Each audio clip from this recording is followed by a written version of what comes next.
Bueno, qué gusto verles primero acá, por acá. Como ya saben, lo voy a repetir, intentamos hacer un live, hubo problemas técnicos, por lo tanto nos vinimos a Zoom para poder cumplir con la idea que era abrir esta conversación, que es súper importante en estos días y es como realmente poder distinguir cuál es la diferencia, ¿no es cierto?, al acercarnos a las prácticas o a facilitar prácticas contemplativas entre ser un instructor, instructora, facilitador, facilitadora, y no confundir ese rol con lo que se dice tradicionalmente como gurú, ¿no? Como esta sensación de, de, de ser de alguna manera instaurado socialmente como alguien superior o alguien que tiene una conexión distinta, divina, etc. Entonces, para eso, la idea es poder abrir esta conversación también, que sea interactiva y poder no solo conversando del tema, sino también como revisando un poquito qué pasa socialmente con este fenómeno. Entonces, primero, me gustaría preguntarle a Luciano su opinión respecto a esto. ¿Cómo lo ves tú, Luciano? A ver si no nos Bueno, falla la tecnología. claro, claro, claro. Eh, eh, Hay que partir de la tradición oriental. En la tradición oriental, efectivamente, existe una persona que es un gurú. Eh, ¿qué, ¿Qué caracteriza a un gurú? Alguien que ha superado el sufrimiento, ha eliminado el sufrimiento de su vida. Literalmente estaría iluminado. Eso sería un gurú. ¿De acuerdo? Entonces, por definición, un gurú está iluminado. Alguien que no está iluminado no es gurú. Puede ayudarte a hacer algo, pero no es gurú. Es como el maestro de la construcción, ese es el gurú. ¿De acuerdo? Y el ayudante, el que le pasa los palos, ayuda, pero no está iluminado. Entonces, la primera categoría es que efectivamente en Oriente surgió un personaje que tenía la realización, estaba realizado, estaba iluminado y que por lo tanto podía enseñarle a los otros cómo alcanzar la iluminación. Esa es la clave, el personaje existe, ¿de acuerdo? Todavía existen personas que las calificamos de iluminadas y que por lo tanto pueden ser maestros que te ayuden a cruzar esta selva del sufrimiento. Así que la primera categoría es que en Oriente efectivamente se dio este personaje. Así que esa es la primera cosa, ¿no es cierto? La segunda cosa consiste en, eh, una, es cómo uno identifica a alguien que efectivamente es un gurú, o sea, un maestro iluminado. Eh, Eso es lo clave, porque uno podría confiar en cualquier pelafustán con cara de iluminado o con pinta de iluminado y decir que está iluminado. Entonces, el gran problema en Occidente consiste en eso y, y los problemas que han surgido de personas que pareciera que estuvieran iluminados y de repente cometen atrocidades. Esto de que de los curas católicos, por ejemplo, que han abusado, también se da en menos cantidad y en menos proporción en el budismo. O sea, no es que sean exclusivos del catolicismo, probablemente se deben dar también en las otras tradiciones, ¿no? Los musulmanes, judíos, eh, y tiene que ver justamente con eso, pues, personas que al no estar realizadas eh, debido a la ignorancia, cometen acciones que dañan a los otros, ¿sí? Eso, pues, eso como para partir la conversa, no sé qué piensan los demás. Bueno, a mí yo creo que tocaste un tema que es interesante, que este tema de que este gurú, ¿no es cierto?, surge en un contexto, en una tradición, en un camino y en un lugar particular, y cuando esta tradición, ¿no es cierto?, se ingresa de alguna manera a Occidente y a nuestra cultura, se dan como ciertos fenómenos sociales donde aparece esta situación que tú dices, que es que muchas veces en el intento, bueno, en Occidente, ¿no es cierto?, aparece como esta idea de no amarse a sí mismo o de este sufrimiento que surge de la mala relación que establecemos con nosotras o nosotros, y desde ahí muchas veces aparece este concepto que también designó, ¿no es cierto?, John Wilwood, que es como el bypass espiritual, que es cuando tratamos como a través de estas prácticas o del contexto como espiritual, de alguna manera, tapar aquello que no ocurre, las miserias, digamos, y en vez de habitarlas y habitar este mundo y las relaciones dificultosas, como que usamos esta especie de conocimiento como para engrandecernos, ¿no? O buscar reconocimiento de distintas maneras.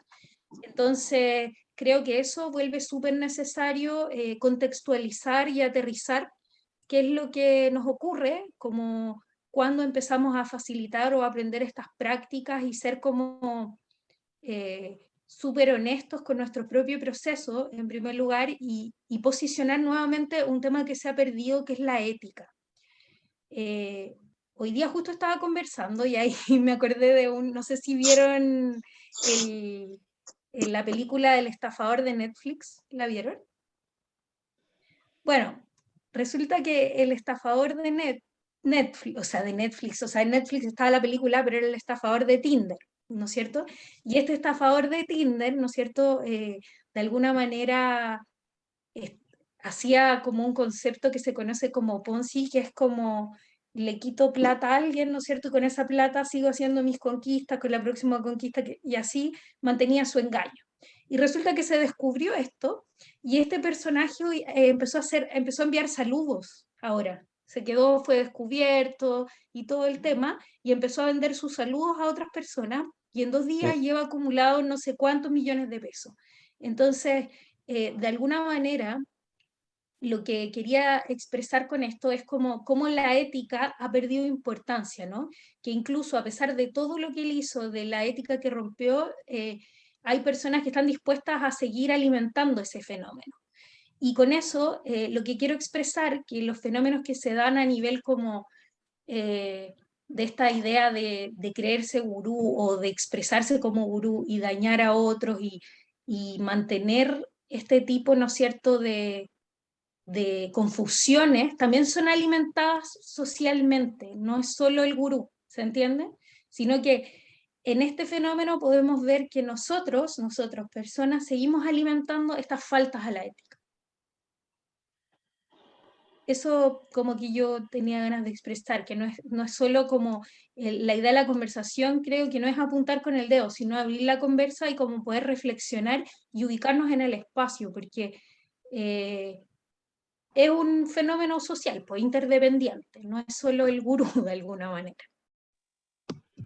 O sea, ¿y qué piensan como siguiendo la conversa? Si tienen alguna... Luciano va a decir algo para eso, ¿no? Parece que me silencié de nuevo. No, te estamos escuchando. Ah, ya. Eh, claro, yo creo que el problema se podría dividir en dos, me da la impresión. Uno es el problema de que si es necesario o no un gurú. Y otra cosa es el plano psicológico. Y en el plano psicológico siempre se necesitan dos, ¿no? Alguien que se crea gurú y alguien que necesite de un gurú. Si no están las dos, porque alguien se podría creer gurú y no tener ningún discípulo, ¿cómo le va a hacer daño a alguien si no tiene discípulo? Necesita un discípulo que crea que él es un gurú. Entonces, hay dos planos. Un plano en que en la tradición budista nosotros decimos que efectivamente necesitamos un maestro que nos guíe, que necesitamos un gurú. Así que en ese plano, el debate no es si alguien se cree o no gurú. El plano consiste en cómo yo identifico un maestro eh, eh, que tenga todas las características de un maestro. Efectivamente, la primera característica, o sea, la característica de alguien iluminado es que es sabio, tiene sabiduría. Dentro de la sabiduría está en la práctica correcta de la ética, pero además conocimiento, ¿no? No basta con ser ético, es necesario tener un conocimiento para poder guiar al otro. Así que desde el gurú puro, digamos, y necesario, necesita dos condiciones. La primera es que, tres condiciones en realidad, tres. La primera es que tenga sabiduría, que se refleja en la ética, conocimiento, y tenga la sensibilidad para ayudar a alguien. Ojo, porque la característica que existen muchos gurús es que hay gurús que son súper estrictos y serios y todo eso, y hay otros que son más, eh, eh, podríamos decir, más relajados, más simpáticos. Depende es un poquito de la personalidad, ¿no? Si tú eres una persona muy amorosa, lo más probable es que te encuentres con un gurú más amoroso. Si tú eres más bien un disciplinado espartano, te vas a encontrar con un maestro espartano, ¿no es cierto? Es como esa cosa. Entonces, ese es un tema. Y el otro tema es el tema eh, de la necesidad de un grupo de personas de tener que ser apreciados socialmente. Entonces, cuando son apreciados socialmente, puede ser cualquier cosa, ¿eh? Puede ser un científico, pero en este caso particular, un grupo, alguien que dice yo sé algo, aunque no lo sepa, entonces yo te voy a enseñar a ti cosas que tú no sabes y tú tienes que confiar en mí. Ese es el lado psicológico de la asunto. Y el otro, que necesita ayuda y que ve en este personaje una posibilidad de salir de su propio sufrimiento. Ojo que todas las personas que ayudan, o sea, todas las personas que toman un gurú, lo hacen probablemente porque están sufriendo, ¿ah? O sea, el gurú, el falso gurú, el maldito. El otro que creyó en esa persona, uno lo puede acusar de más bien ingenuo, ¿ah? Pero en ningún caso de una mala intención, ¿sí? Como para tirar las cosas en la mesa.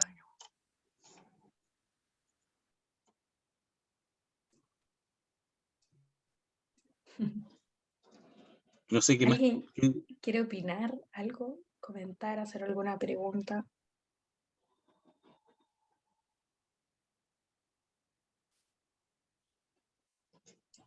¿No?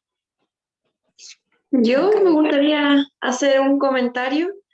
Lo que pasa es que yo ahora que estoy viviendo acá, que viajé, y me ha tocado estar harto tiempo sola, entonces me di cuenta que en las redes sociales seguía un montón entre comillas, falsos gurús, que de cierta manera yo igual les creía cosas y me di cuenta acá que era mucho, por ejemplo, Mindfulness o cosas, tanta cosa que yo en el fondo buscaba como seguir, como aprender, y en el fondo, claro, como estuve tanto tiempo sola acá, estuve como 2 meses como en la casa nueva sola, eh, me costó un poco seguir ese ritmo y me di cuenta, claro, de repente de lo insano que son las redes sociales en ciertos momentos. Y cosa que antes no me había dado cuenta, como que lo dejaba pasar nomás, pero me empezó a afectar. Entonces, claro, me hace ruido igual porque hace poquito que terminamos nosotros el instructorado y quise dar clases también y no fui capaz porque me encontré con estas dos cosas de que yo decía, chuta, pero ¿qué quiero enseñar? O sea, al final estoy como intentando copiar también lo que hacen estos otros influencers de la meditación, por ejemplo, por decir así, y como que me vi ahí en un tope, como que chuta, ¿qué hago? Bueno, esa ha sido como mi experiencia, por eso también estoy acá escuchando esta conversación.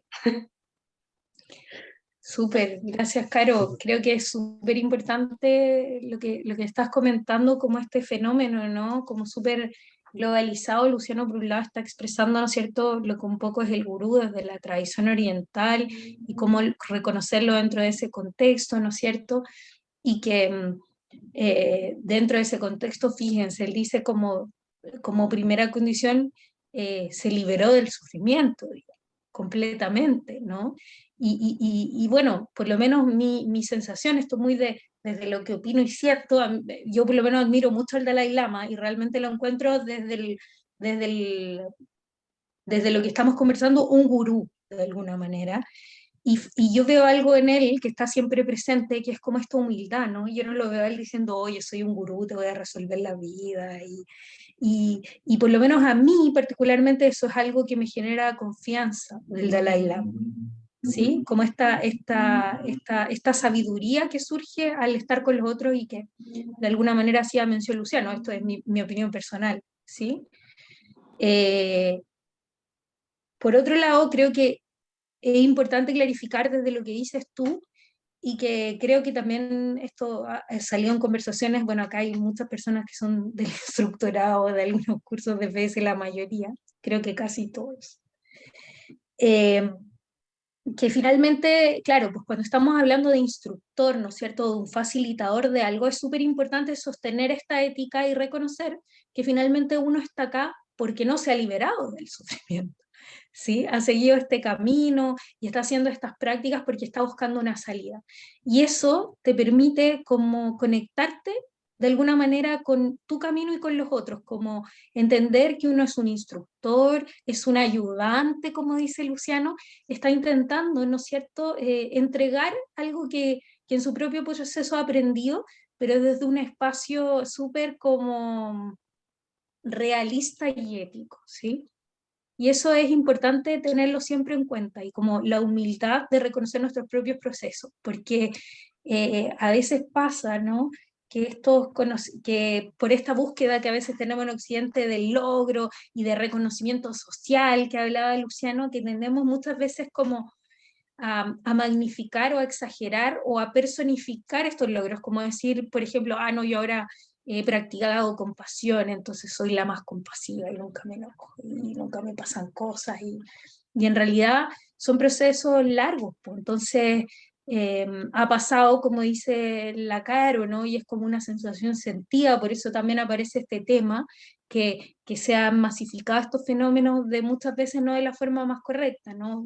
La Caro mencionó el mindfulness, pero hay otros maestros que han mencionado el bypass espiritual, o el materialismo espiritual, o también hoy día ha aparecido este tema, ¿no? Desde la psicología el narcisismo, que es como esta idea, ¿no es cierto?, de superioridad desde el ser humano, desde la condición de ser humano, de que hay seres humanos superiores y inferiores, ¿se entiende? Entonces, creo que a mí me parece que son cosas que son súper importantes que empecemos a conversar, sobre todo quienes nos estamos moviendo en este mundo de facilitar, ¿no? Y como tener claro qué es lo que estamos enseñando, cuál es la ética que hay detrás y cuáles son nuestros propios procesos también respecto a la práctica.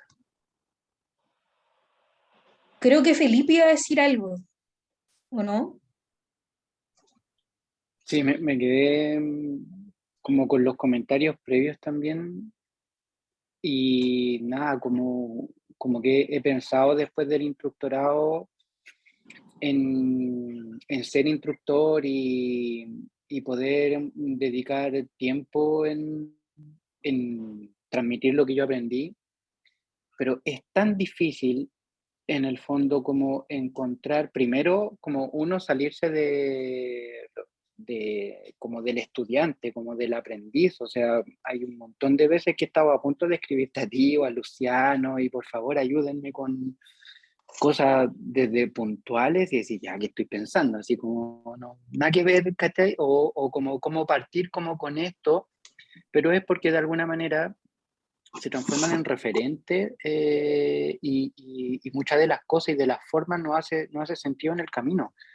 pero es tan complejo llegar a este camino, es tan complejo encontrar, creo yo, a personal, a lo mejor no es tan complejo y estoy súper limitado, súper cerrado, pero encuentro que también es difícil encontrar un maestro, y un maestro de verdad. Entonces, ¿cómo nosotros podemos, en el fondo, poder querer ayudar a las personas, guiarlas, como sea, en esto que aprendimos, saliéndonos del rol del estudiante, saliéndonos como de ese bastón que terminaba siendo como estar en un instructorado, estar estudiando, estar meditando, guiado, etcétera. Y poder decirle a alguien, pero encuentra a tu maestro, encuentra como búscalo. Me acuerdo una frase que dijo Luciano: uno primero encuentra y después busca. No sé si me acuerdo bien del orden. Entonces, encontrar un propósito, encontrar un estilo de vida que vaya por esta línea, encuentro que es súper difícil. Y ahí es donde va un poco la pregunta y el comentario, en el fondo. ¿Cómo se llega? ¿Dónde está como un poco la claridad en eso? A veces me respondo y digo, claro, uno practicando va a poder ser mejor guía, pero no. Un poco en lo conceptual me pierdo. Yo opino, una opinión. Mira, yo en mi práctica, yo creo que lo primero que hay que hacer es tener claro que uno no es gurú. O sea, que uno no se ha liberado del sufrimiento. Esa es la primera característica basal. Y que lo que está haciendo uno es entrenándose para que algún día, con paciencia, en esta vida o en las próximas vidas, uno se libere. Entonces, lo primero que hay que tener es paciencia, mucha paciencia. Saber que nos vamos a liberar, pero que va a tomar tiempo. Esa es la primera. La segunda es que yo creo, Felipe, que uno nunca tiene que perder la idea de que uno es un estudiante. Miren, hoy día tuve que venir por el problema de la red aquí al centro de la ciudad, porque yo vivo en un cerro y ahí había re poca señal, por eso bajé y estoy aquí en el auto viendo. Pero además pasé a buscar unos libros que me había comprado y me compré este. No sé si alcanzan a verlo ahí. Está al revés, pero Sí, miren, el tema es Lo Young. Lo Young. Lo Young. Y Lo Young es el tema de la compasión. Es decir, créanme que yo me lo he estudiado todo, pero así todo, entiendo que yo sigo siendo un estudiante y sigo comprando libros y sigo viendo las perspectivas distintas y veo lo que dice un lama, veo lo que dice el otro lama, ¿se entiende, no? Entonces, yo creo que lo que dices tú, Felipe, como una especie de prisión del estudiante, yo creo que eso es un buen mecanismo para no olvidar que uno efectivamente es un estudiante y que uno enseña desde ese lugar, ¿cachai, no? Es como, yo sé clavar un clavo mejor que tú nomás, pero los dos usamos el martillo, los dos sabemos reconocer el clavo. Yo tengo 10 años clavando martillo, tú tenés 1 año clavando martillo. Esa es la diferencia.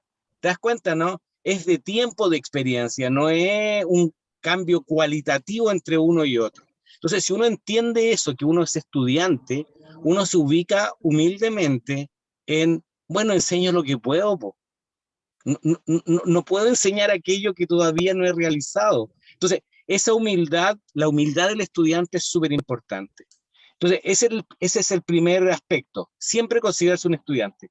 Y el segundo aspecto, aunque y creo que es un antídoto muy importante, no sé si será el único antídoto o no, pero es muy importante, es tener una mentalidad científica.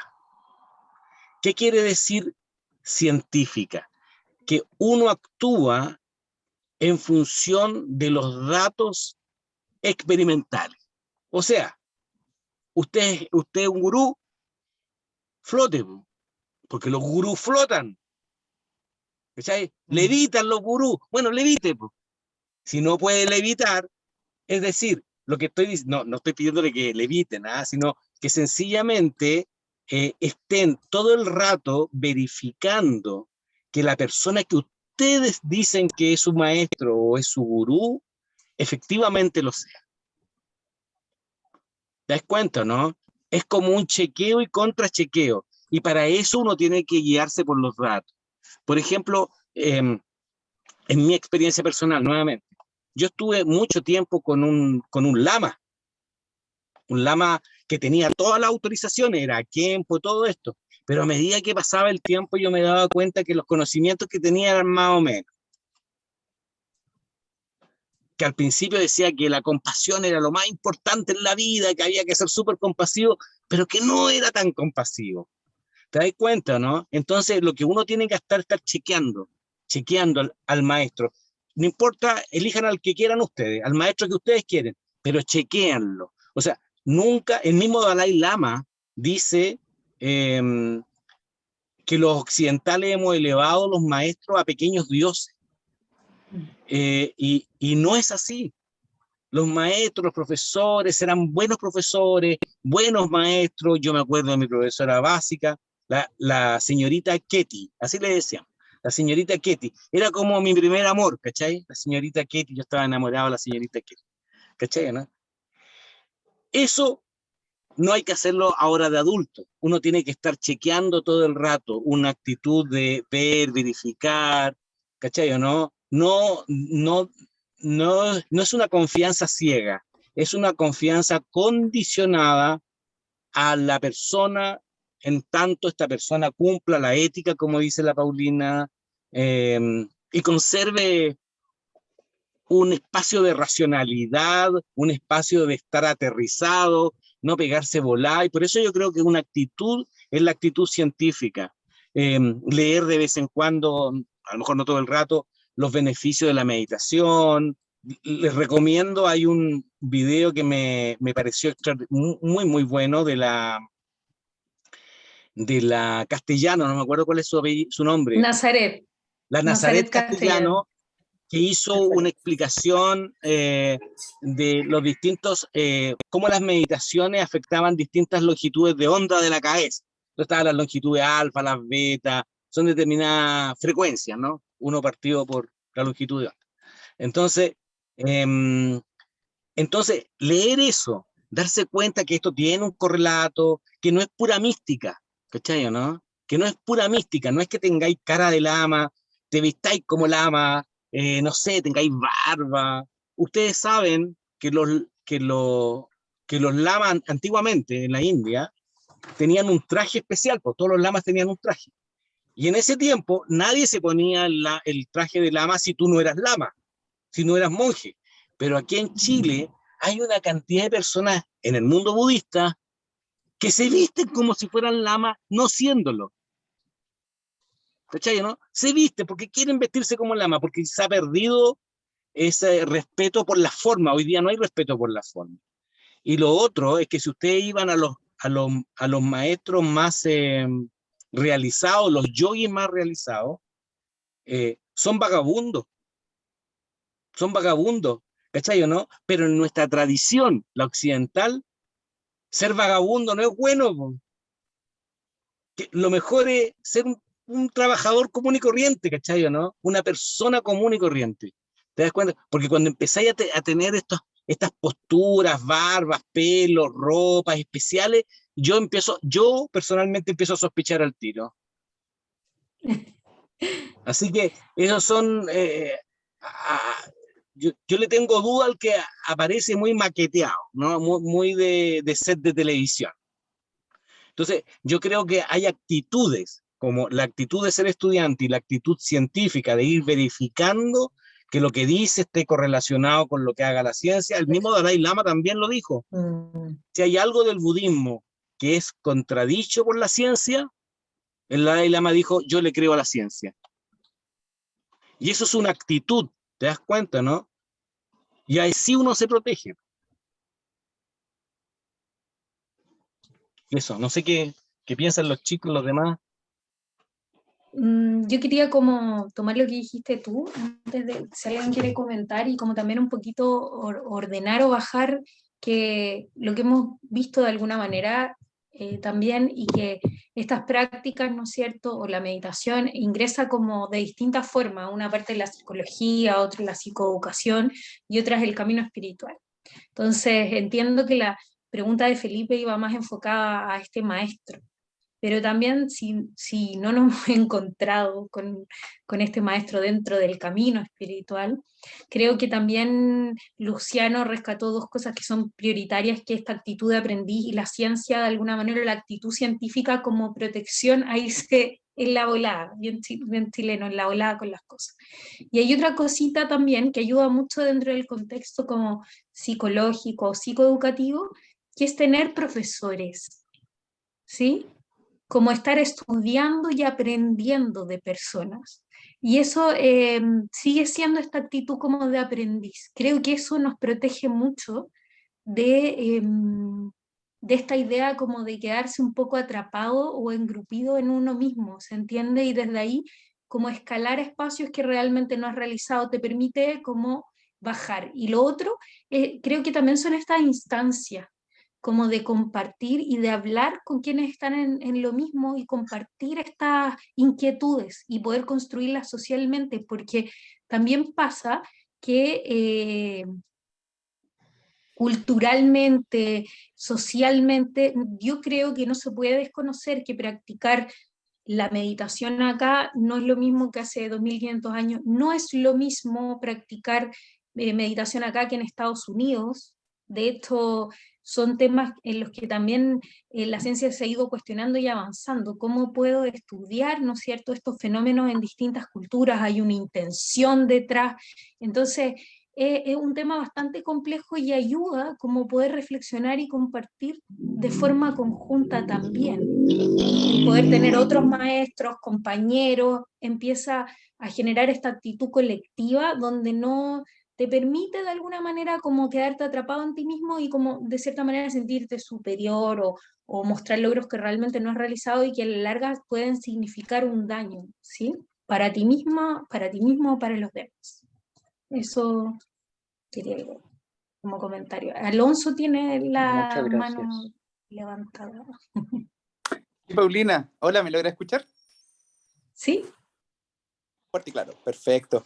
No, más que nada era hacerle una pregunta reflexiva, porque obviamente yo estoy en pleno ciclo también estudiando y próximamente comienzo Tantra y Mindfulness con ustedes. Así que, en general, lo que a mí me preocupa un poco como estudiante y futuro instructor tiene que ver desde el punto de vista pedagógico de cómo uno enseña esto.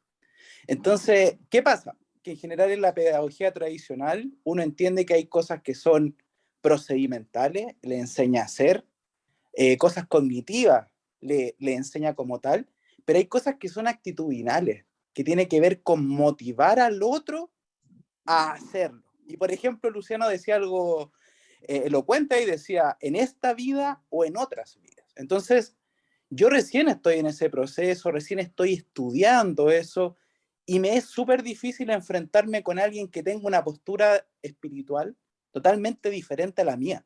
No tengo argumento hoy en día. Entonces, la pregunta en base a eso es, ¿cómo yo puedo motivar a mi futuro estudiante a entrar en esta senda? Es más allá de lo científico, de mostrarle la guía de los beneficios que puede tener la meditación, sino que más bien es cómo impulsarlo a que sea parte de su estilo de vida, así como ustedes los dos lo tienen. Entonces, esa sería la primera pregunta de reflexión.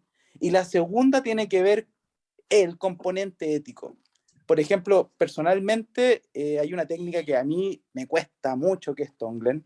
De hecho, le di todo el verano y ahí estoy todavía, no me canso un poco de practicarla, pero me costaría enseñar algo que a mí como instructor me cuesta aprender. Entonces quiero saber si ustedes han tenido esa experiencia. ¿Cómo yo puedo enseñar algo de lo cual no me siento seguro de lo que sé? Eso principalmente, Paulina y Luciano.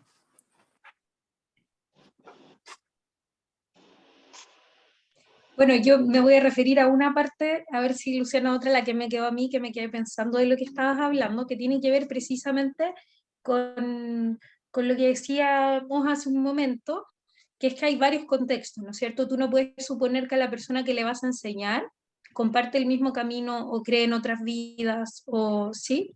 Eso está dentro del contexto del camino budista, la expresión de Luciano. Pero sí la meditación, por ejemplo, lo de Nazaret Castellano, tiene beneficio y es sabido que no es algo que uno aprende, que practica 20 minutos y obtiene el beneficio, ¿no? Sino que son procesos como de largo aliento. Creo que eso es importante sincerarlo, ¿sí? No decir acá como estás 5 minutos y va a cambiar tu vida, porque no es así el camino de la práctica.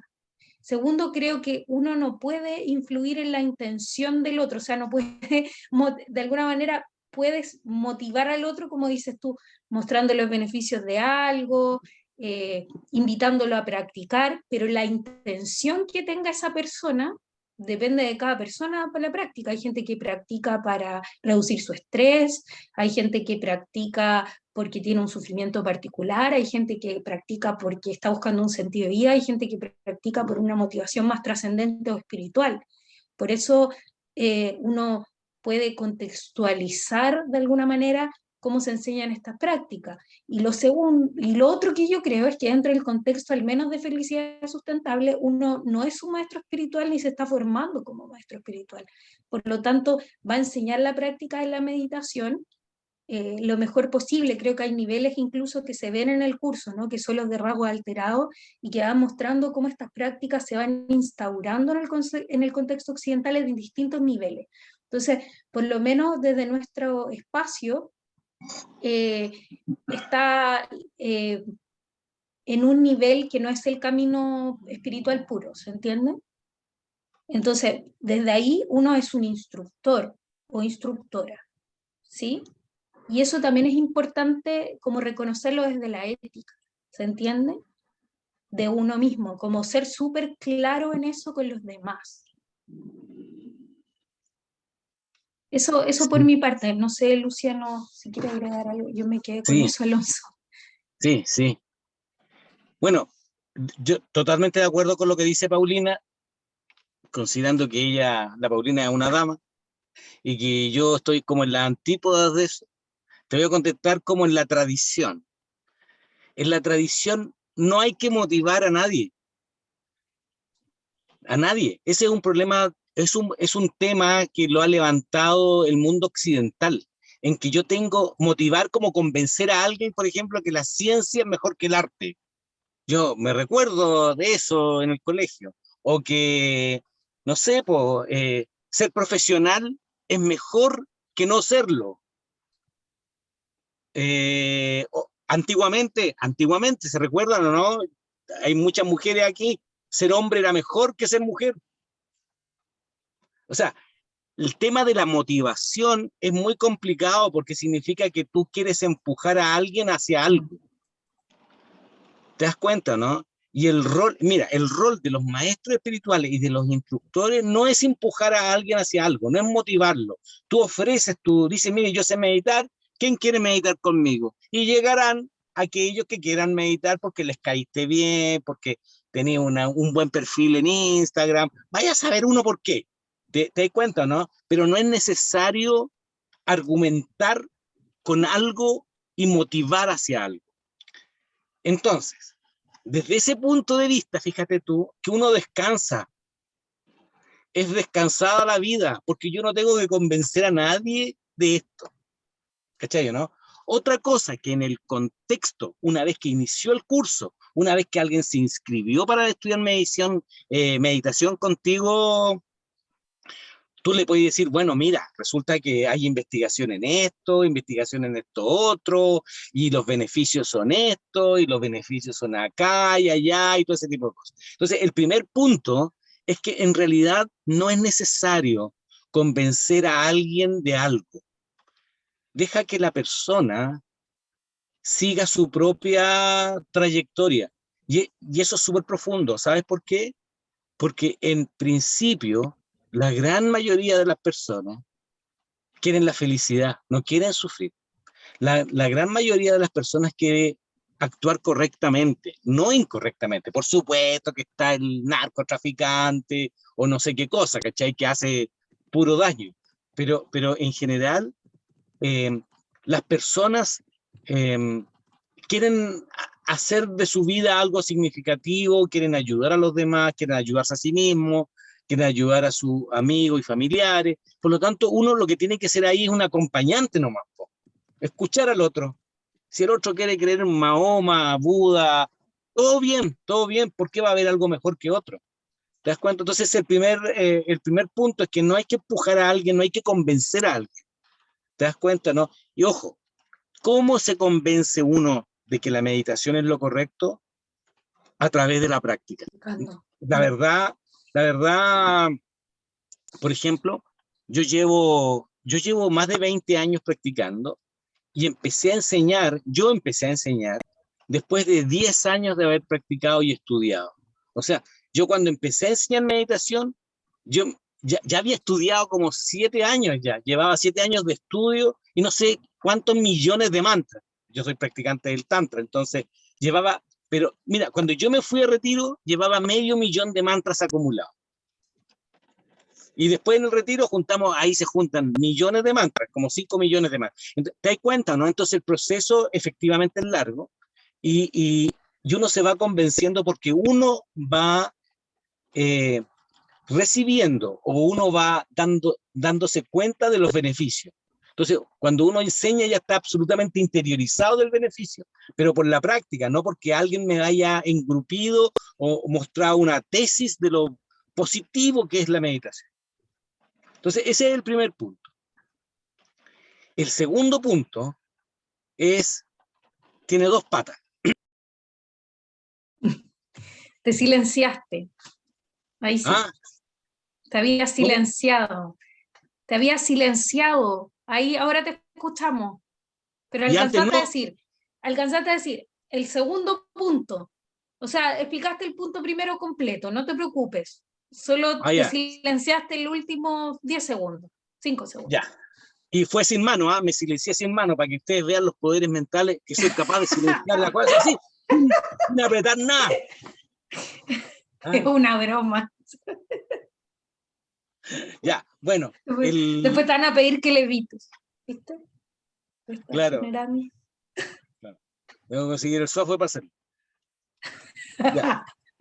El software no funciona. El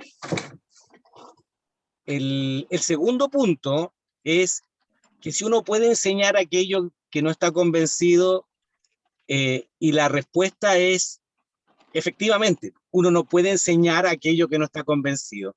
Y ojo, que tú estás diciendo algo súper honesto. La compasión es algo súper difícil. Todos queremos ser compasivos, todos queremos ser amorosos, pero la verdad es que no es así. Yo tuve un maestro hace muchos años atrás, de la tradición Theravada, no de la tradición tántrica. Él es argentino y actualmente vive en México y tiene un monasterio en México. Y él siempre decía, creo que lo conté en algunos minutos, ¿no? A alguien, no sé, él decía que cuando estaba solo, meditando solo en su casa, él era súper compasivo, sentía amor por la gente, así, ojalá que todos fueran felices, bodhicitas, ¿se acuerdan los que ya vieron? Todos que sean felices, profundamente, intrínsecamente felices. Pero cuando estaba con la gente, lo único que quería era volver a meditación, no estaba ni ahí con la gente. Entonces, lo que él está diciendo es sumamente cierto, porque nos pasa a todos, ¿cachai? ¿No? Uno también se agota y la gente que te habla, que no te habla, es normal, ¿te das cuenta? Entonces, reconocer que uno está en el proceso de la compasión es sumamente útil, es sumamente honesto. Entonces, cuando tú dices que a ti te costó, tuviste todo en el mediano, me parece genial porque estáis reflejándote no solamente a ti, no estáis reflejando con esas palabras a todos, por lo menos a mí. ¿Cachai? Yo tengo que hacer el esfuerzo, tengo que meditar, porque si yo tuviera la realización ya no me medito más, po. Si ya la tengo, ¿para qué voy a seguir meditando? Entonces, esa es la primera cosa. Pero lo segundo es que hay personas que se van a sentir muy bien si tú les enseñas Tonglen. Aunque tú no estés muy convencido, a lo mejor esa persona al recibir tu enseñanza se va a sentir muy bien. Entonces uno es como, comillas, profesional, ¿no? Enseña las cosas como deberían ser, de acuerdo a la tradición y con las reglas que hemos visto en clase y toda la cosa, con el objetivo de beneficiar al otro, no con que yo me sienta bien, no solo con que yo me sienta bien. Y eso también es difícil, difícil porque significa que tú estás entregando algo que a lo mejor a ti no te gusta, pero que es necesario para el otro. Por ejemplo, yo creo que todos ustedes han sentido que cuando entran a Chámata es súper duro, que la columna derecha, que los pies así, que los 40 minutos, y todo ese tipo de cosas. Entonces tú dices, pucha, si uno fuera, comillas, populista y yo dependiera de una votación de popularidad, no enseño jamás Chámata, es de loco, porque las pierdo todas, sería cero. ¿Te das cuenta, no? Pero es necesario. Entonces, cuando uno es necesario, uno está dispuesto a recibir cara así, oh, se me durmió la rodilla, ah, chuta, quedé embarazado por estar meditando en Chámata, te pueden decir cualquier cosa en realidad. ¿Te das cuenta? Entonces, por eso tiene dos partes el tema de la enseñanza. Tiene una parte que tiene que ver con enseñar aquello que tú te sientas sólido, y por otro lado tiene la pata de enseñar, aunque tú no te sientas sólido, para beneficiar al otro. Te das cuenta que no hay una respuesta así blanco o negro, depende. Eso, Esteban, no sé qué más. Alonso, gracias Alonso, Alonso. perdón. Alonso, disculpa, no. Eso más o menos. Ahí puso una manito arriba el Alonso, así que supongo que le sirvió de alguna manera nuestra respuesta o opinión. Ojalá. Veo con la mano levantada Claudia hace rato. Hola, tengo la cámara apagada porque estoy enfermo, pero estoy aquí escuchando feliz. Yo voy a ser el instructorado con ustedes ahora este año. Ah, qué bueno, bienvenida, Claudia. Bienvenida. Gracias. Yo quería decir que para mí, por lo menos, como que me hace mucho sentido el tema de más que de enseñar, o así como que yo lo vengo tomando desde hace un tiempo, es como compartir la experiencia y como a uno le hace sentido, como a mí me ha hecho sentido, es como que por eso es que cada vez me dan ganas de compartir más esto, más que como me quedo dando vuelta a lo que acaba de decir Luciano en términos de que cómo poder mostrar cosas que a mí tal vez no me hagan tanto sentido a pesar de que el otro las necesite. Porque en realidad como que parte de mi motivación es, yo he visto y he sentido y tengo una intención, un camino, etcétera, que eso me gustaría compartir. Entonces es como eso. Un poco. Como que y lo otro que quería decir también es que, bueno, creo que uno nunca tiene que perder como la mentalidad como de estudiante y estar como en permanente supervisión o estar en permanente estudio, porque creo que como en todo uno puede perderse y si no tiene como de dónde agarrarse o ir como revisándose, creo que lo ético en ese sentido es súper importante, no perderlo de vista, con que ya me la sé toda y entonces ahora la hago y sin como nadie que te pueda aterrizar en cualquier momento. Eso. Sí, súper. Yo no sé si a la Claudia le entendí muy bien la primera parte como el comentario, que tenía que ver con que te costaría enseñar algo que no hayas sentido que te cambió a ti, ¿o no? Claro, como que de repente yo siento que lo que quiero compartir es lo que a mí me ha hecho mucho sentido. Entonces como que a pesar, como que sentiría que como que no tiene que ver conmigo, un poco. Si hablo, explico, si enseño, que la verdad enseño como que no me calza mucho. Si comparto algo que como que a mí particularmente no me ha hecho mucho sentido, eso como que me hizo un poco de ruidito.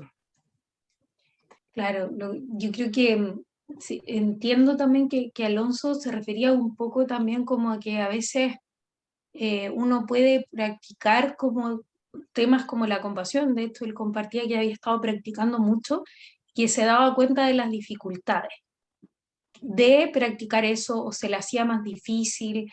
Y no sé, ahí yo también me viene una reflexión que es como que en realidad la práctica, creo que todos los que están acá tienen práctica meditativa, uno en la práctica se va dando cuenta más de las dificultades, pues no es un camino así como rosa, ¿no? Sino que a veces técnicas que uno practica, te va mostrando todo el tiempo tus obstáculos, ¿no? Por eso yo creo que también cuando uno dice que Tonglen es difícil, como lo que decía un poquito también Luciano, es como la manifestación de algo súper honesto también, pues la compasión es realmente abandonar, ¿no es cierto?, de alguna manera la compasión hacia los demás, al menos este interés personal, y eso no es fácil. En general uno puede incluso estar desarrollando la compasión y a momentos tener una intención más compasiva y en otros nuevamente como que viene este interés personal, está como súper mezcladito. Entonces yo también como para complementar le diría como Alonso más que todo, que también esa como lo que dijo el Luciano, como el darte cuenta de que te cuesta, yo lo veo como un avance por la experiencia que uno tiene en la práctica. Es como cuando empiezas a hacer en la respiración, ¿no? Y hay personas que dicen, no, yo no me distraje nada, no, no me distraigo, ¿no? Y después lo vuelven a hacer y lo vuelven a hacer hasta que ahora me acordé justo de alguien en terapia, ¿no? Que está haciendo como el proceso de la respiración y lo hicimos como 5 veces. Y la quinta me dijo, es que cada vez es peor. Y yo le dije, ¿por qué es peor? Sí, porque cada vez que lo hacemos me distraigo más. y yo al otro lado, qué bueno. Y es como, porque te empiezas a dar cuenta de tus distracciones o de tus dificultades y creo que en ese sentido también pasa harto en las prácticas contemplativas que hay como, no sé qué piensan de esto, como una idealización también de la práctica. Así como, sí, no sé si me explico bien, no sé cómo expresarlo de otra manera, pero una idealización del logro, ¿no? Como quedarse en el gozo. Claro. Claro, de alguna manera, o decir, no, esto ya lo tengo dominado, ¿no? Tengo dominada ya la calma mental, y no es así. Entonces, eso pensaba a partir. Gracias, Claudia, por compartir y bienvenida este año a las clases. Gracias. Yo creo que el tema de, lo mencionaron la Paulina también, pero yo creo que el tema es esto de sentirse estudiante, también es relativo, ¿no? De repente alguien dice algo inteligente, algo real, y a uno le sirve, a uno le sirve eso. Entonces, y para eso uno necesita comunidad. Y es difícil la construcción de comunidades, porque porque cuando uno tiene una comunidad puede debatir temas abiertamente. Si me pasa esto, me pasa esto otro, ¿cachai, no? Y eso es bueno, eso es bueno, escuchar la perspectiva del otro y todo eso. Las comunidades son difíciles, las que hay, yo no sé si hay mucha comunidad, digamos, a pesar que yo sé que existen grupos que se juntan y eso, no sé si hay comunidad. Las sangas que dicen, yo no sé. A mí me tocó vivir ciertas sangas que eran verdaderos Tinder espirituales. La gente iba para allá, salía pololeando con uno, después salía pololeando con el otro. Era como mantenía las emociones aflictivas, ¿ah? Buscar a alguien que te ame para toda la vida y eso, y después te das cuenta que no te ama y te pasáis al practicante al lado, a la practicante al lado, y así. Entonces es como difícil. Yo no tengo una solución y sé también que esas cosas no se pueden evitar. Emergen. Si dos personas se gustan, está bien. ¿Te das cuenta? Pero el tema de las comunidades, que es uno de los mejores mecanismos para conversar todos estos temas, es difícil. Yo reconozco la dificultad y cierta incapacidad para resolver el problema, ¿no? Por lo menos la mía.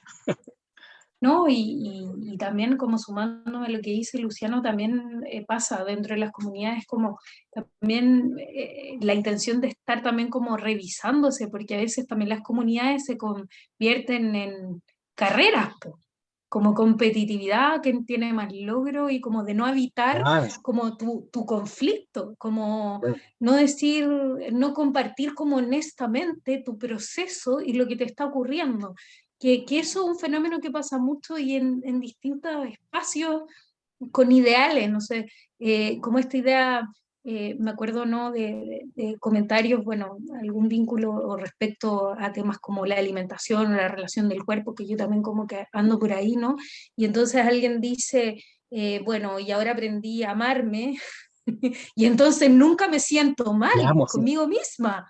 Y cuando alguien dice me siento mal conmigo misma, es como, bueno, entonces la práctica no te ha servido tanto, o cómo te pasa esto. Entonces, finalmente, estos espacios de comunidad donde uno puede abrir como ser quien es y como esta vulnerabilidad también de lo que opinas o de cómo se te da la práctica y poder debatir o no estar de acuerdo, se convierten en una especie de quién tiene más logros, quién es más perfecto, quién se equivoca menos, y esto es Perro importante con más porque pulga. exacto, pasa muchísimo estos dos fenómenos. Entonces, esto también atrapa, ¿no es cierto?, todas estas temáticas de las prácticas contemplativas y que la meditación no es de un grupo social particular o la compasión de una personalidad particular o no es o nadie es dueño de eso, ¿sí? Se manifiesta de infinitas formas esas prácticas, somos seres que estamos en proceso de las cosas y el poder compartir desde un espacio de libertad y donde surgen distintas opiniones es súper importante y como dice Luciano, yo creo que es muy difícil de encontrar también. Sí. Yo quisiera comentar algo del gurú. O sea, para mí todos nosotros somos instructores en el sentido de que no estamos realizados y en el sentido de que somos estudiantes, en el sentido de que hay que seguir practicando y eso. Y eso es como la definición del instructor, alguien no realizado, pero que tiene conocimientos y esos conocimientos tienen que ir ganándose en el día a día.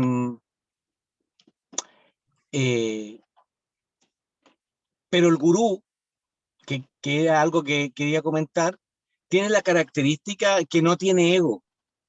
El gurú no hace nada para sí mismo. Lo hace todo para beneficiar al otro. Para eso hay que tener sabiduría. Yo recuerdo que algo les comenté, ¿no? Una cosa es tener buenas intenciones, ¿no es cierto? Y otra es la sabiduría de cómo transmitir esa intención. Dos personas que tengan más o menos el mismo problema no significa que tú le vas a dar la misma solución. Cada persona tiene soluciones aparte. Y esas soluciones aparte, o diferentes, o separadas, son muy difíciles. No sé cuántos de ustedes tienen hijos, ¿eh? Pero yo tengo dos hijas ya tan grandes. Pero cuando eran chicas, a pesar que se llevaban en 2 años y eran reparecidas en realidad ambas, cada una tenía su propio mundo, pues. Y las soluciones eran particulares a cada una de ellas. No podía aplicar la misma regla, la misma vara. Era distinto. Bueno, pasa lo mismo con todo el mundo, ¿cachai? Cada uno de nosotros tiene una historia, sus propios rollos, su propia alegría. ¿Ah? Entonces, eso es difícil. Entonces, el gurú que está realizado, como siempre está pensando en beneficiar al otro, no importa si lo que hace lo beneficia a él o no. ¿Te das cuenta? Entonces es una entrega, es bodichita, es la intención más prístina de querer ayudar al otro, ¿sí? Y como uno se reconoce que no tiene esas cualidades, por eso uno es un instructor.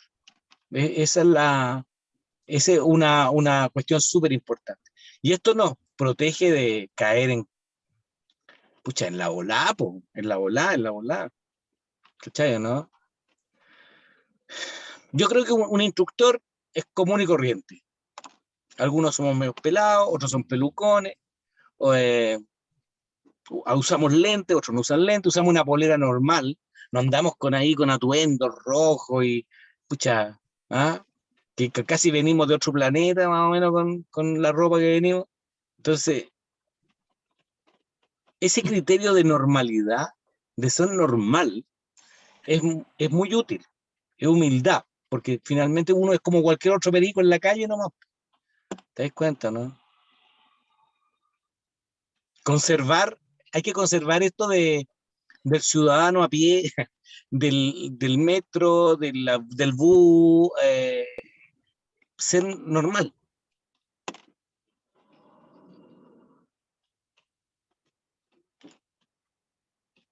Eso. A menos que ustedes no quieran ser normales, claro está. Bueno, en ese caso. No sé.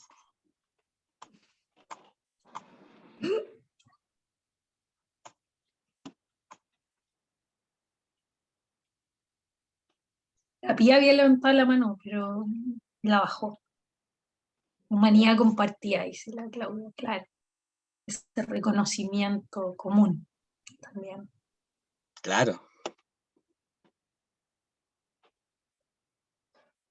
Yo quería, ahora me acordé de nuevo, que era reflexionar en por qué las personas ponen en una... Porque para que exista un gurú, como decía Luciano, tiene que haber personas que lo sigan. Entonces, personas que estén o sufriendo, o desde el punto de vista como hinduista, el gurú finalmente es el que disipa la oscuridad del otro. Entonces, exactamente. que esa persona que finalmente es nombrada por una comunidad como gurú, porque una cosa es que una persona común y corriente como nosotros diga, yo soy gurú y estoy iluminado, y otra cosa es que la comunidad o sus seguidores o sus estudiantes reconozcan a este maestro o gurú, ¿cierto? Entonces, ¿por qué nosotros, como seres humanos corrientes, tenemos esa necesidad de llevar como a alguien más arriba de nosotros? Así me explico. Sí. Como enaltecerlo. Siempre estamos como buscando, y a lo mejor es porque no buscamos dentro de nosotros, como que estamos buscando que alguien nos entregue las respuestas que disipe nuestra oscuridad, tal vez porque no trabajamos lo suficiente como en nosotros mismos o tenemos poca práctica, pero siempre queremos llevar a alguien como a que disipe nuestra oscuridad. Siempre estamos en esa búsqueda de que alguien la disipe. ¿Podríamos disiparla nosotros mismos? Así como una reflexión más que nada. No tengo la respuesta ni tampoco espero que alguien la pueda tener a lo mejor, pero ¿por qué tenemos esa necesidad de poner a alguien? Porque en todas las tradiciones, en todos los países existe esta necesidad de poner a alguien como enaltecerlo. Sí. Vale. Sí. Yo creo, Pía, yo creo que hay dos cosas que mencionaste tú. La primera es que el gurú no es nombrado por la comunidad. La comunidad nombra a sus representantes que son políticos. Y el gurú no es un político. O sea, el gurú no es elegido por la comunidad en ninguna parte del mundo. En ninguna parte del mundo. Hay alguien que dice, yo soy gurú, síganme. ¿Te das cuenta, no? Y las personas, algunos lo siguen y otros no lo siguen, porque creen que no es gurú. Cristo tenía 12 discípulos hasta el deseo, ya pongámosle que tuviera 24 o 36 discípulos, qué sé yo. Él dijo, yo soy el hijo de Dios y síganme. Eso dijo. ¿Te das cuenta? El Buda dijo, yo estoy iluminado, y vino con sus primeros 5 discípulos y enseñó. Y Cristo también enseñó. Entonces, lo primero que hay que tener claro es que el gurú, el gurú es alguien que ha salido del sufrimiento y que dice, yo he salido del sufrimiento, por lo tanto yo los puedo guiar a ustedes a salir del sufrimiento. No es elegido por la comunidad. Eso es súper importante. Esa es la primera. Segunda, el tema, yo encuentro sumamente sabio que cuando uno tiene problemas busque ayuda. Y esas personas que están buscando un gurú, que están buscando un maestro, son sabias, porque están diciendo, yo tengo una dificultad que soy incapaz de resolverla. ¿Qué es lo que hace el gurú? El gurú le enseña a esa persona a resolver sus problemas a través de la meditación, de conocerse a sí mismo, de la práctica espiritual, de mirarse hacia adentro, como tú la quieras llamar. Pero la actitud de buscar a alguien para que me ayude, hoy día en Occidente se llaman médicos y psicólogos. ¿No es cierto? Cuando tú tenías un problema físico que no sabes cómo resolverlo, vaya al médico. Si tenías un problema psicológico, te peleaste con alguien, con tu pareja, con el hijo, qué sé yo, tú vaya al psicólogo. ¿Te das cuenta, no? Entonces, primero, la actitud de buscar ayuda en el otro y de buscar a alguien que realmente sepa, no, porque uno no busca un parco, uno no le pide ayuda al amigo, uno está buscando a alguien que realmente sepa del tema, ¿sí? Allí, entre que yo busco a alguien que realmente sepa del tema y de ahí que yo lo convierta en un semidios, ese es el problema, ¿sí? Esa pequeña línea entre esta persona sabe, conoce el tema y convertirlo en un semidios, ese es el problema. Pero la actitud general de buscar ayuda yo la encuentro súper positiva. El problema está en que los gurús, los falsos gurús, se aprovechan de las personas. Ya sea que ya lo que hemos visto son abusos de poder, ¿no es cierto? Eso es lo que hemos visto hasta ahora, abusos de poder, abusos de tipo, en algunos casos monetarios, en otros casos sexuales, en fin, lo que hemos visto son abusos. Entonces, pero el culpable del abuso es en primer lugar el abusador. Piénsenlo ustedes como mujeres, ustedes pueden vestirse como quieran, ¿no? Y si alguien los abusa a ustedes, ¿quién es el culpable? ¿Ustedes porque andan vestidas con minifalda o el que abusó? ¿Qué dice el feminismo? Dice el abusador. Po. Ustedes tienen derecho a vestirse como quieran. ¿Te das cuenta, no? Apliquen la misma regla. Una persona que anda buscando ayuda, anda buscando ayuda. El que abusa es el falso gurú. ¿Sí? Ese es el principal responsable. El otro tiene la responsabilidad que llevó al extremo el grupo, lo llevó a decir que poco menos era un semidios. Entonces eso es lo que estamos conversando, que cuando uno mira a alguien, uno encuentra a alguien que uno cree que es un gurú, uno tiene que tener un ojo crítico, mirarlo cómo se comporta, que uno se demora años en eso, en ver cómo se comporta, qué es lo que hace, cómo lo hace, si hay abuso o no hay abuso, si realmente tiene realización o no tiene realización. ¿Te das cuenta, no? Es una actitud, por eso decía, una actitud de distancia, de verificación científica, ¿sí? Eso es súper importante con el gurú. ¿Te das cuenta? Por eso el gurú justamente te enseña a pie lo que tú señalas, a mirarse hacia adentro, a buscar uno adentro, a buscar, te enseña el método, te enseña la visión, ¿no es cierto? Lo mismo que, bueno, cómo meditar, qué significan los distintos tipos de meditaciones, cómo tú puedes salir de esto. ¿Sí? Espero ahí haber ayudado algo a la conversa. Tengo una consulta. Uno puede pensar, por ejemplo, en yo decido que él sea mi gurú a una persona que falleció, por ejemplo, no sé, Thich Nhat Hanh. Yo tengo la misma, yo siempre digo que el mejor gurú es el gurú muerto. Porque el gurú muerto no te va a molestar en nada, nunca te va a criticar, nunca te va a decir que estás equivocada, nunca te va a enseñar algo nuevo porque está todo escrito. ¿Te das cuenta, no? No hay una relación con esa persona. No, yo creo que el gurú tiene que ser alguien vivo al lado o cercano tuyo, para que te digas, ahí que, Caro, no, pues no podí colocar la pierna derecha arriba de la izquierda, hay que en la izquierda arriba de la derecha. ¿Cachai, no? El gurú muerto no te puede enseñar eso. Tiene una relación distante contigo, lo cual no quita que y uno tiene roces con el gurú. ¿Ah? Yo tengo mi maestro que es un maestro, no sé si estará iluminado o no, pero es un gran maestro por todos reconocido. Y uno tiene roces con el gurú, po. Es como con tu pareja, po. Tenéis roces. Tú querías tu pareja así, po, pero no tenéis roces. O sea, vivieron sin así. Nunca te enojáis con. No, pues eso no es verdad. ¿Está yo, no? Entonces, uno tiene roces con el maestro porque el maestro le dice lo que es correcto y uno como que no le cree, mejor no lo hago. Como medio rebelde, ¿cachai? Entonces, el mejor gurú es el que está contigo. Incluso, por ejemplo, en el budismo se dice que tu maestro local, el cura de barrio, digamos, el que te está enseñando, es más importante que el Buda mismo. Porque el Buda no está vivo, no te puede enseñar directamente. Pero el que está al lado tuyo te dice, espalda derecha, abre los ojos, este otro, aunque, pero este desgraciado que me... Y tú le decís, no, pero hay que practicar así. Te guía. El gurú muerto no te guía. O es más difícil, es más indirecta la guía.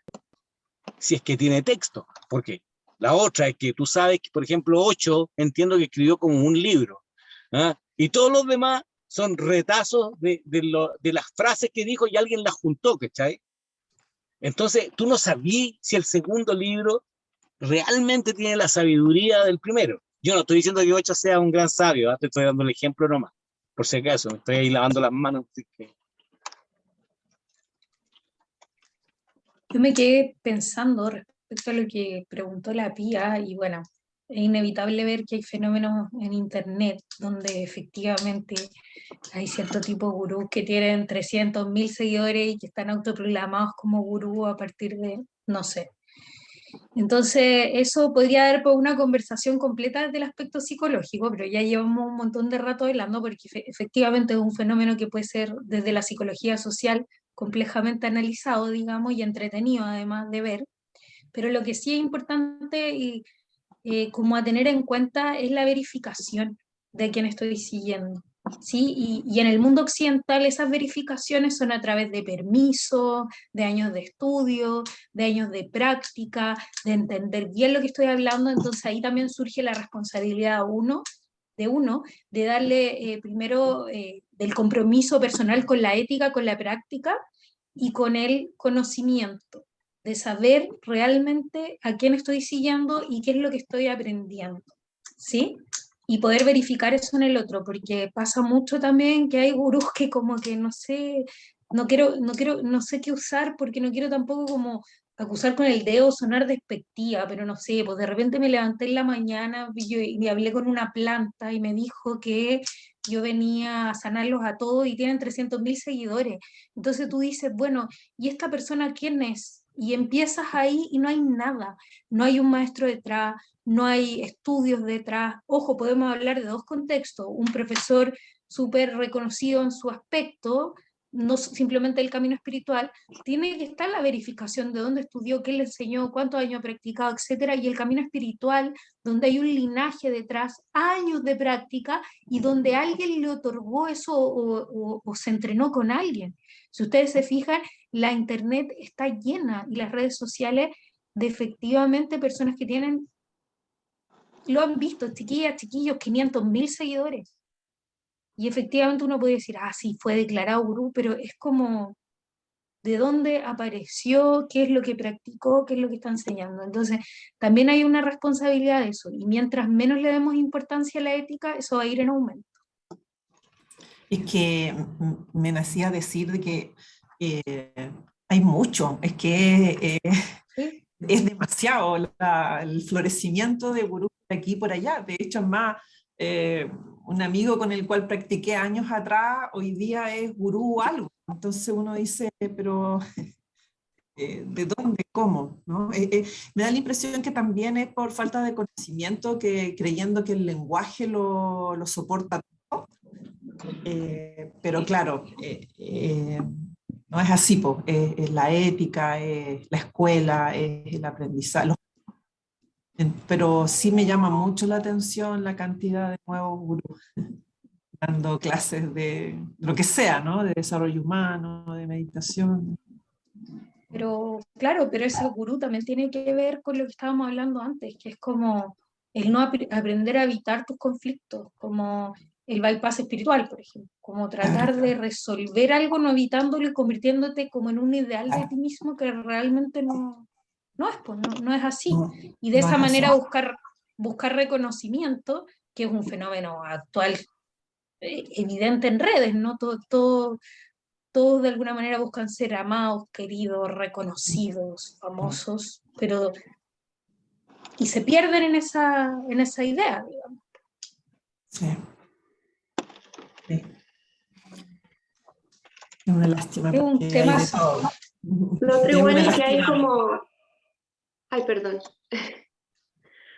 hay como un modelo de venta por redes sociales en donde, yo lo digo porque en algún momento, antes del instructorado, entré a un curso para aprender a vender por redes sociales, como enseñar algo, ya como como maestro espiritual o no sé, algo, psicólogo, etc. Y claro, y en ese curso te decían que uno tenía que venderse a sí mismo como un experto, y con frases que te representaran como un experto, fotos como que tú te veas como un experto, etc. Entonces, a mí eso de antes del instructorado como que se me había quedado muy metido en la cabeza y lo di, sí, pues eso funciona. Y ahora como que se me desarmó. Entonces, ya no les creo a ninguno de ellos, no sé. Entonces, yo como, ¿cómo lo hago? Claro, entonces creo que de repente va por ahí también, se ha vendido tanto y ha sido como tan masivo que han salido un montón de gurús y maestros espirituales y de todo. Sí. Es como el Razón. guía espiritual que siempre, porque cuando uno entra como a un instructorado y está tanto tiempo con sus compañeros, a mí me pasó cuando hicimos el presencial, que fue creo que el último presencial que termina y queda como en un vacío. Entonces, me acuerdo que Luciano, hay unos compañeros que decían, ¿y qué hago ahora? Busca, le decía Luciano. Y en este turismo espiritual, uno llega a muchas cosas muy, muy raras. Maestros que aúllan, hay uno muy chistoso que... Te lo juro, de ahí algunos te que puedo mandar uno, Luciano, por interno, para que... Claro. yo, Mi hija dice que yo bostezo, así que yo no, soy el gurú del bostezo. entonces al final cuando uno tiene una base, cuando uno parte como con una base más sólida, tú empiezas a buscar después, obviamente, porque empiezas a buscar más conocimiento, nace como esa lucecita como de seguir adquiriendo conocimiento, y te empiezas a dar cuenta de que lo que es verdadero o no verdadero, por decirlo de alguna forma. O estas caricaturas de ciertos gurús o maestros que aparecen en las redes sociales, pero que si tú ya te inscribes, vas a estar 2 semanas, 3 semanas, te vas a empezar a dar cuenta que no hay una base muy sólida y solito vas a ir dejando. Entonces, tampoco es muy, creo que es malo tener ese turismo espiritual para irse dando cuenta de lo que es verdadero y lo que te resuena a ti también, o lo que encuentras sólido y lo que te vaya haciendo sentido en tu camino. Y solito vas creando con tus propios maestros o tus propios profesores a los que, en los que confías y en los que eso se nota, la solidez del conocimiento y de la sabiduría y del estudio de años se nota. No, yo creo que es imposible ocultarlo por muy largo tiempo con una máscara. No. Así que solito uno se va dando cuenta en el camino. Yo creo. Esperemos. Yo veo cada cosa en las redes, honestamente, que me sigo sorprendiendo. Voy a etiquetar Desde en los que hacen.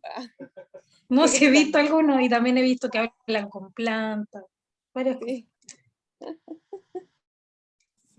Yo conozco a los gurús de la risa. Creo que era un grupo. Aviña. Ah,